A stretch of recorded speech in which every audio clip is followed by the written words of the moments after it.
Jangan sampai kita bersedekah, orang lain kita kasih, istri tak kodon di rumah, sengsara. Maka penting istri kasih memang dulu baju yang bagus, tempat tidur yang baik, anak-anak kita penuhi kebutuhannya, terutama istri. Karena kalau istri ngamuk Pak, kacau rimba persilatan. Salah satu orang kaya di Madinah, yaitu Abu Talha. Dan Abu Talha ini keistimewaannya banyak kebun kurmanya.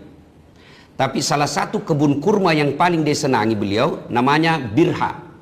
Kebun kurmanya ini disenangi dan paling dicintai kebun kurma namanya Birha. Kebunnya, kan setiap kebunnya dikasih nama. Jadi itulah menggugurkan yang mengatakan apa arti sebuah nama.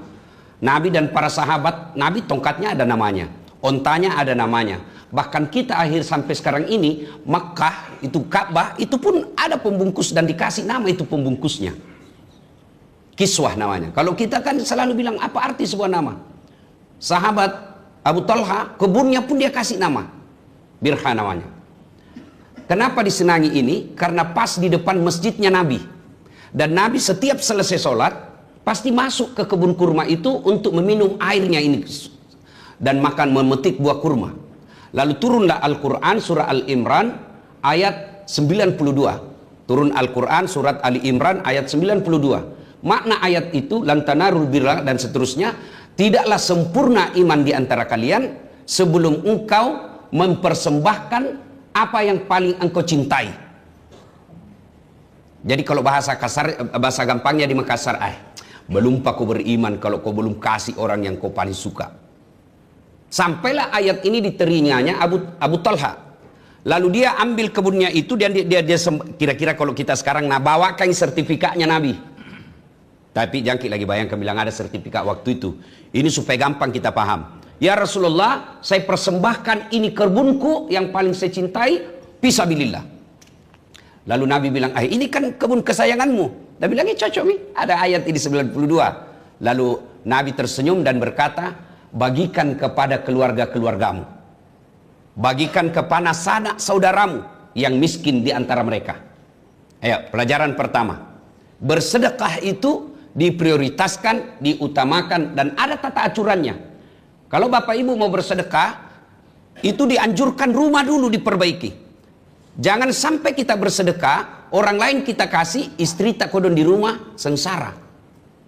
Maka penting istri kasih memang dulu baju yang bagus, tempat tidur yang baik, anak-anak kita penuhi kebutuhannya, terutama istri. Karena kalau istri ngamuk Pak, kacau rimba persilatan. Ada dua penyebab perempuan cerewet di rumah. Ada dua penyebab perempuan suka ngomel di rumah. Satu, jarang dipuji. Dua, jarang kau kasih hadiah. Nah, maka kekurangan kita ini lelaki Bugis Makassar, tidak romantis mulut tak. Susah sekali bilang sayang. Dan saya sendiri begitu, gelek-gelek kurasa kalau kupanggil istriku bilang, sayang. Ya kan? Nah, padahal dianjurkan memuji istri. Bahkan dalam hal memuji istri boleh bohong. Tambah cantik kok kulihat sayang. Dan itu istri tak biar ditahu dibohongi, nah senang ji. Yang kedua, kasih hadiah. Kalau pulang kerja, kasih hadiah. Ibu-ibu, biar suami tidak pulang yang penting ada tuh. Nah tahu luar biasa. Jadi sebenarnya bukan kita cari uang taji cari. Yang jadi masalah kita jarang memuji, jarang kasih hadiah, mau dia menjadi bidadari. Tidak mungkin. Maka kasih hadiah, puji dia. Pernah suatu ketika saya pulang ceramah, lama saya baru pulang. Saya kasih mamanya cek hadiah, kalung dan gelang tebal emas. Senang dia, terharu. Kayak berkaca-kaca matanya. Dia bilang, Ustaz, terima kasih banyak. 1 bulan kemudian, tahu palsu. Dia datang ke kamar. Baru dia bilang, ke palsu paling kita kasih ke ini. Saya bilang, mana lah saya bisa belikan kau sebesar begitu. Meskipun itu palsu, tapi cintaku murni 24 karat. Wah. Nah, tadi malam saya baca kitab. Karena ada guru saya di sini, saya takut salah picca. Bapak kan jarang lihat saya ceramah pegang naskah tuh. Nah, ini ada guruku di sini jadi takut kan. Di situ dijelaskan ada 10 kelebihan sedekah. 10 kelebihan sedekah. Kata Nabi, 5 untuk di dunia, 5 untuk di akhirat. Apa gerangan? Yang pertama, membersihkan harta. Nah, pacingi warang parangnya. Nah, coba lihat, Bapak Ibu. Tapi yang kita yakini, harta yang bisa dibersihkan dengan zakat sedekah adalah harta yang diperoleh secara halal. Apa itu? Termasuk yang subhat. Subhat. Apa itu subhat? Abu-abu. Kira-kira kalau pilkada main 2 kaki. Itu ada di A, ada tongi di B. Ini yang panas rasu yang begini nih. Ya kan? Yang abu-abu itu kalau cari nafkah antara halal dengan haram. Subhat namanya. Kira-kira kalau polisi dibantu bikin SIM. Sudah dibantu, nah kasih ke orang sedekah. Ini subhat. Yang haram sebelum dibikinkan SIM, nah kasih memang maki, itu sogok namanya. Dan beda tipis gitu. Sudah dan sebelum. Kalau sebelumnya, nat sami sogok. Sesudahnya, subhat, sedekah. Antara sedekah dengan sogok, samar-samar namanya. Nah ini yang boleh dibersihkan dengan zakat sedekah. Gaji, ya, ada misalnya jam mengajar, dikurang-kurangi sedikit, subhat. Tapi rumah bordir, jual ballo, jual khamar, judi, itu tidak bisa dibersihkan dengan harta, dengan sedekah. Ada orang korupsi, misalnya korupsi 3 miliar, nah sumbangi di masjid 10 juta. Dia bilang pembersih dosa. Oh bukan, tidak diterima itu jelas batil. Nah, kalau dia tidak keluarkan yang subhat itu, harta yang bersih sekalipun, kalau tidak dikeluarkan zakat dan sedekahnya, maka dia akan bahasa Quran mengotori harta yang bersih. Nah, carepai. Contoh, ini air. Ini air. Anggaplah ini gajita yang halal. Nah, boleh diminum? Boleh. Karena halal, bersih. Tapi kira-kira tuan-tuan, saya buka kloset, jamban. Kan ada airnya itu jamban kan? Jangan yang ada kuningnya Pak. Yang aslinya mau putih. Celupkan jari-jari tangan tadi kloset itu, lalu ambil 1 tetes, masukkan ke dalam sini, 1 tetes saja. Kira-kira masih mau minum ini? Masih mau minum? Padahal setetes gitu. Itulah makna harta yang tidak kau keluarkan zakat sedekahnya mengotori hartamu yang bersih.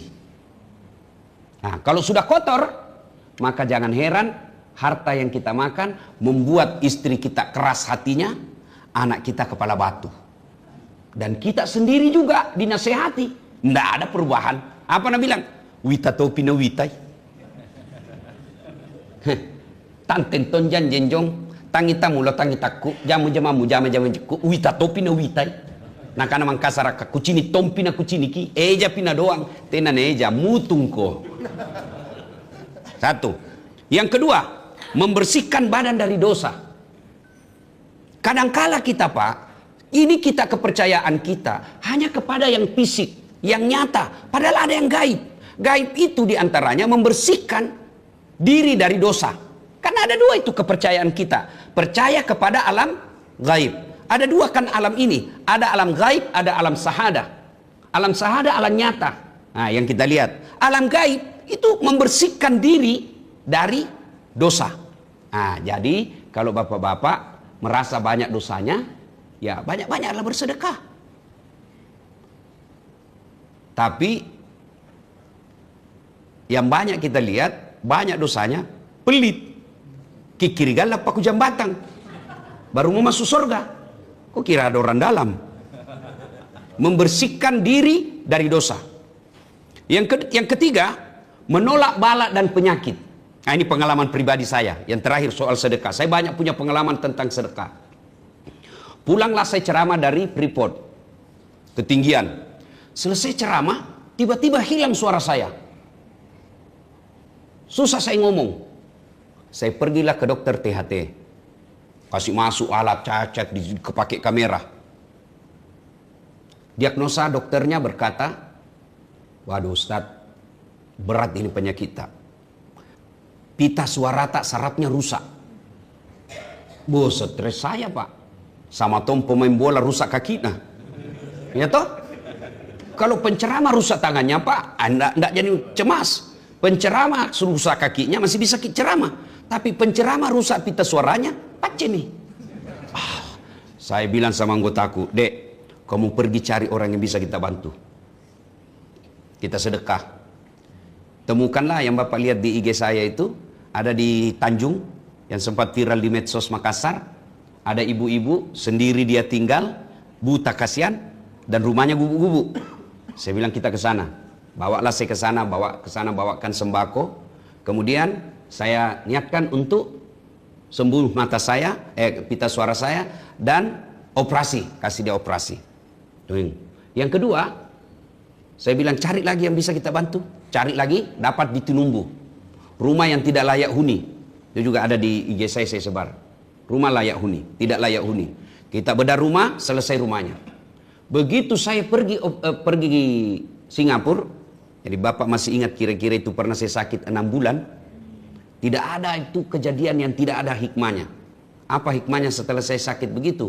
Ada orang kaya bilang sama saya, kau mau berobat kemana saja, gratis, saya tanggung A sampai Z. Nah itu hikmahnya. Tiap 3 bulan saya pergi cek, gratis dibayarkan semua. Nah saya masuk, diperiksa sama dokter. Dokter Mon Elizabeth Singapura. Begitu dia periksa, kau asam lambung ini. Bagaimana ceritanya asam lambung dengan leher parau suara? Nah jauh itu lambung dengan leher. Nah bilang ya cocok nih kalau kau duduk. Tapi kalau kau tidur, lehermu sejajar dengan lambungmu. Itu asamnya lah itu merusak naik dan membuat peradangan di tenggorokanmu. Kalau pita suara, nah kasih lihat Pak itu videonya. Nah bilang kalau pita suara normal begini. Nah ini kamu begini Ji. Kalau rusak nih begini, tidak ketemui. Wah hebat nah dokter na orang Pak. Banyak tonji hebat kita di Indonesia, banyak tonji itu. Nah, langsung saya syukur. Dia kasih obat. 2 hari sembuh Pak. Subhanallah. Dengan izin Allah. Maka Bapak Ibu, kalau ada kita di sini capek maki ke dokter, coba deh terapi sedekah. Yang jadi masalah, tidak mau ke dokter, tidak mau berdoa, tidak pelit juga, mau sembuh. Nah bilang orang Bugis, elo Andre teco. Itu ya. Yang keempat, membahagiakan orang muslim.